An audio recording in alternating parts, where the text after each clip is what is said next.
Pero bilib ang idol sa fighting spirit ng isang nanay sa pila. Patay mo kung bitawan.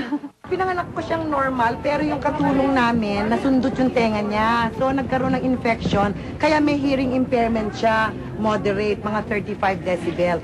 Pero gifted siya yata simula ng pinanganak ko. So, kahit na meron siyang hearing impairment, maganda yung pagkakanta niya, hindi siya nadisintonado. Talagang paglalaban ko na makita ng mga tao, may talent siya. Pag-ibig sa ating kapwa-tao at laging magmahalan tayo, yan ang lunas at ligaya at pag-asa ng bawat kaluluwa.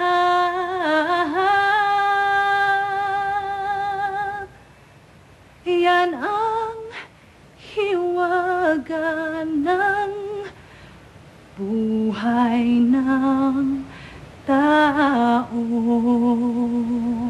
Salamat, Erica.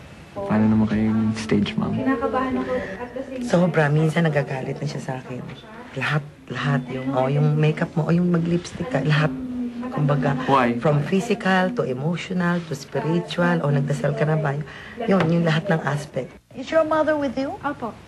Alam mo, first time namin gagawin to. Oo, for you. Balita kasi namin, stage mother. Mother yung na nanay siya. mo. Sige, tawagin mo nga. Sige, please.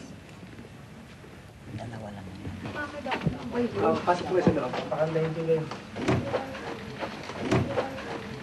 We called you in because we wanted to give our verdict to To your daughter. Erica.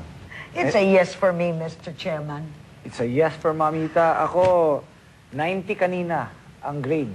Ngayon. Pero nalaman ko na meron kang hearing impairment pa, inakyat ko pa, 100. Oh my God! Salamat po. Mr. C? Magaling mo. I like it. Salamat po. It's a yes. You'll go to the The second round.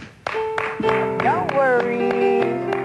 Now you should be proud of your daughter, okay? That's it. Iba talaga ang power ng mother and daughter team.